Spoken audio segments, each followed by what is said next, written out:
rendu à la place Alors moi je suis Saint-Jacques. C'est pas la peine de lire. Non.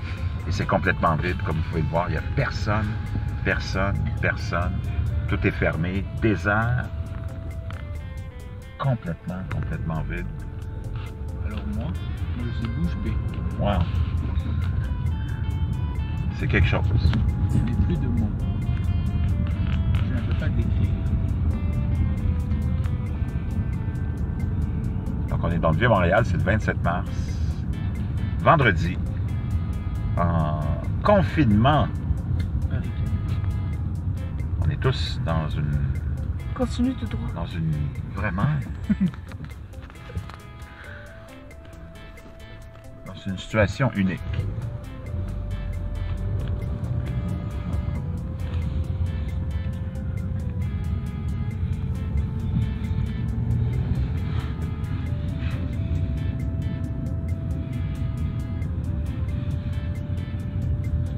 Je pense que ça se passe de commentaires. Vendredi 27 mars, 21h50. Là, je m'en vais vers Saint-Laurent. On va passer dans le quartier chinois. On est rendu au coin de Saint-Laurent et Notre-Dame. Le McDonald's est fermé. Palais de justice à droite ici. Fermé aussi, naturellement. C'est surtout à cette heure-ci. Regardez le boulevard Saint-Laurent. Complètement vide, surtout dans le quartier chinois. Je peux vous dire que c'est désert. J'ai jamais vu ça. J'ai l'impression de rentrer dans une ville abandonnée.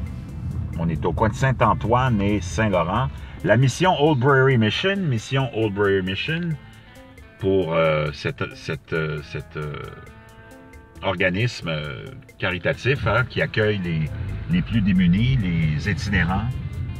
Justement, j'en ai parlé aujourd'hui, ça me tracassait. J'avais ça dans la tête, qu'est-ce qui se passe avec la mission Oldbury Mission. Il n'y a personne dedans. C'est complètement vide. Je sais pas, Sean, si tu peux prendre la salle de... la galerie de la mission, complètement vide. Je ne sais pas si les gens peuvent aller ou pas, mais naturellement, comme je l'avais mentionné aujourd'hui, ces gens-là sont vraiment serrés dans ces locaux-là. Il n'y a pas l'air d'avoir beaucoup d'itinérants qui se sont pointés. Je ne sais pas qu'est-ce qui va arriver avec ces organismes et ces missions-là d'aide. Là, on entre dans le quartier chinois. Naturellement, il n'y a personne.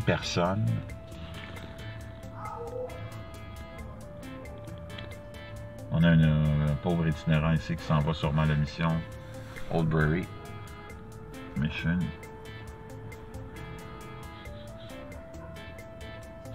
Un vendredi soir, un quartier qui serait noir de monde, qui grenouillerait d'activité. Et bien là, il n'y a pas une seule voiture garée, ni d'un côté, ni de l'autre. Tous les restaurants sont naturellement fermés. Tyler nous dit qu'il y a plein de déchets à terre. C'est vrai que c'est quand même assez sale, si on peut voir l'état de la rue ici. Là, il y a beaucoup de déchets par terre, de détritus.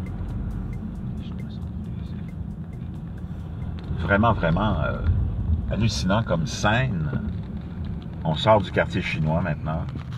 Je ne sais pas si ces gens-là vont être capables de s'en remettre. Je ne sais pas s'il y a des gens qui vont retrouver confiance dans le système, retrouver confiance dans la restauration, retrouver confiance dans ce type de commerce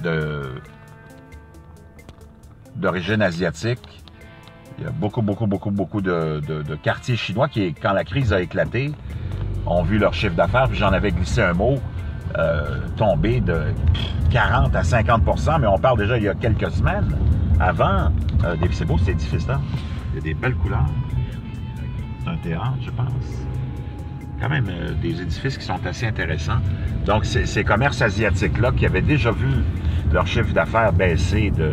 Là, on est au coin de Saint-Laurent et Sainte-Catherine, un coin qui, lorsque j'ai grandi, était reconnu pour ses prostituées. Mais là, ce soir, regarde, si tu t'en vas à droite, il n'y a personne.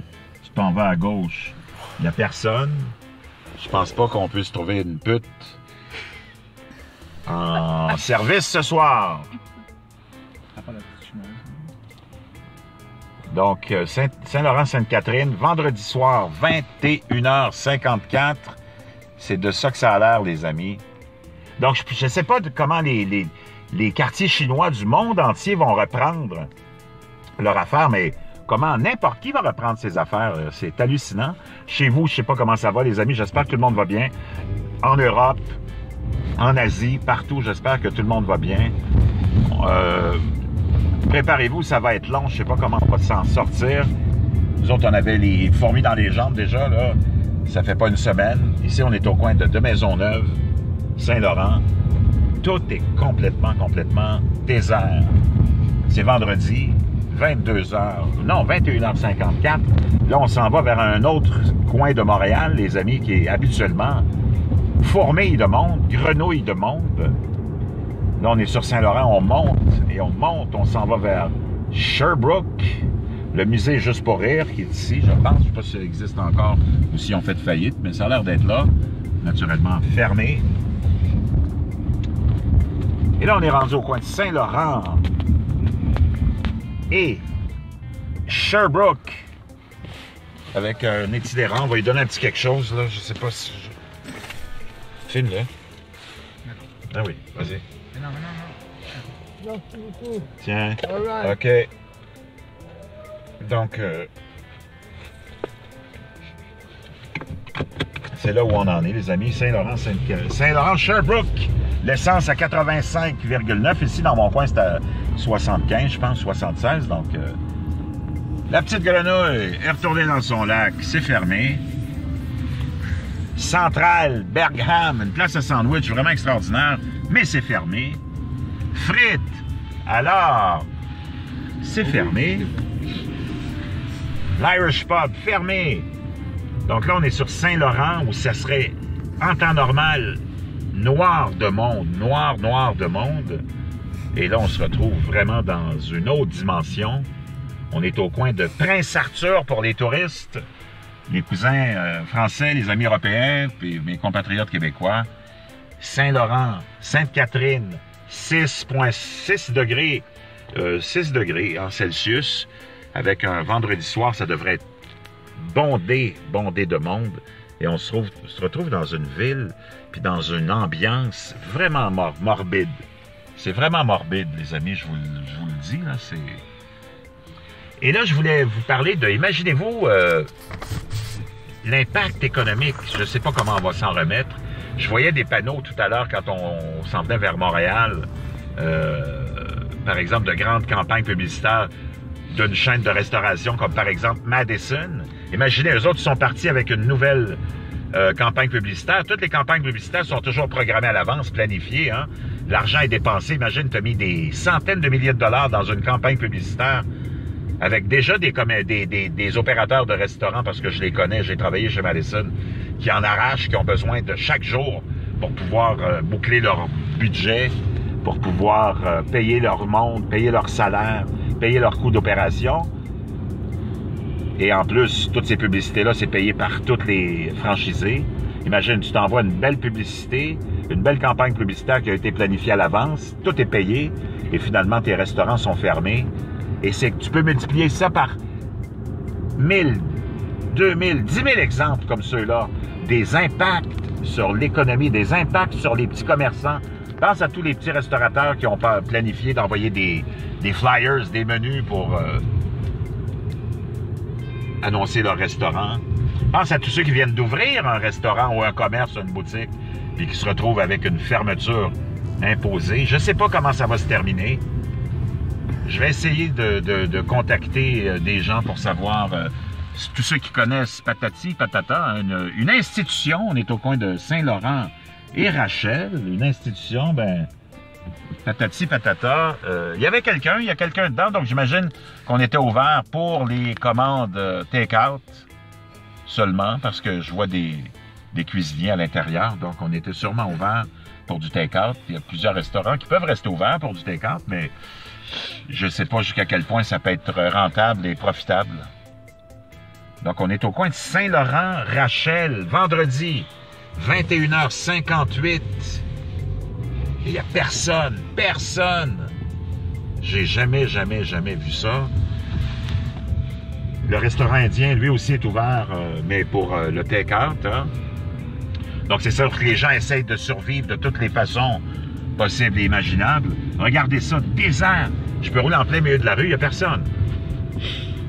C'est comme une ville fantôme où tout le monde aurait déserté la ville suite à une attaque ou une invasion d'extraterrestres ou une attaque nucléaire.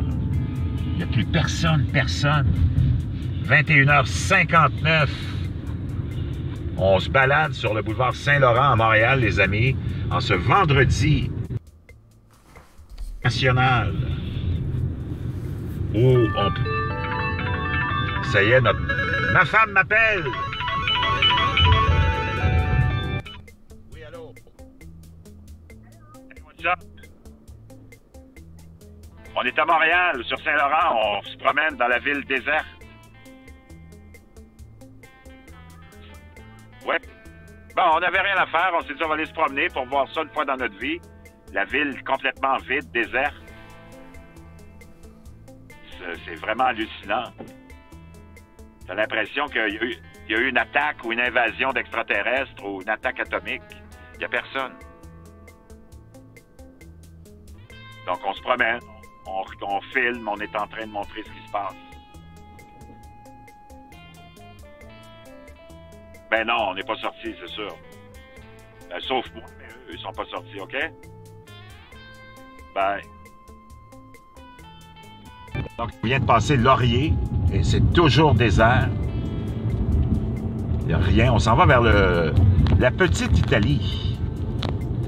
La Petite Italie, un autre secteur de Saint-Laurent qui, habituellement, grouille. Donc, pensez à toutes les conséquences. Pensez à l'agriculture aussi, la saison qui s'en vient. Il va falloir labourer les champs bientôt. Qu'est-ce que les agriculteurs vont faire? Des Mexicains, des Honduriens. Qu'est-ce qu'on va faire avec la saison agricole? Combien de temps va durer ce confinement-là? Il est 10h01, 22h01, heure du Québec. On se promène sur Saint-Laurent. J'ai Sean qui est en train de filmer.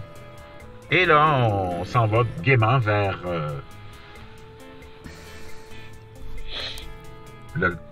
la Petite Italie. On a passé par le quartier chinois, vous avez vu comment c'était désert. Ici, on a un bar ou un café ou un restaurant, je ne sais pas ce que c'est, mais ça a l'air d'être ouvert, donc seulement pour le take-out, sûrement, pour apporter. Il y a quelques commerces comme ça qui tentent leur chance de survivre parce que le réveil va être très dur, ça va être comme une grosse gueule de bois. Hein? Comment l'économie va se remettre de tout ça? Festival de brochettes chez Nichols, voyez-vous, ça c'est exactement le genre de campagne publicitaire dont je vous parlais, qui sont complètement inutiles, c'était de l'argent gaspillé. Et tu peux multiplier ça par 1000, 2000, 3000, 4000 exemples. Quand tu n'as jamais eu de commerce, tu ne peux pas vraiment penser à tous ces aspects-là, qui vont être très difficiles. Hein? Mais moi, comme j'ai quelques petits commerces, je suis sensibilisé à ce qui va se passer, à ce que ces gens-là vont vivre. Et ce sera vraiment pas facile. C'est vraiment d'une tristesse à mourir. Honnêtement. Et tous les travailleurs qui vont perdre leur emploi, qui l'ont déjà perdu, et qui ne le retrouveront pas. Ça va être... C'est d'une tristesse. Pensez à la saison agricole dans tout l'hémisphère nord. Comment ça va se préparer? Comment les gens vont se mettre là-dedans? Comment les gens vont pouvoir faire face au labourage? Faire face aux semences. Avec qui ils vont faire ça? Parce qu'habituellement, on fait venir des étrangers. Mais là, si on est tous en quarantaine, toutes les chaînes de production, toutes les chaînes de distribution, de tout ce que tu peux imaginer, c'est complètement au ralenti, c'est mort. Je ne sais pas. Mais on va se réveiller avec un cauchemar.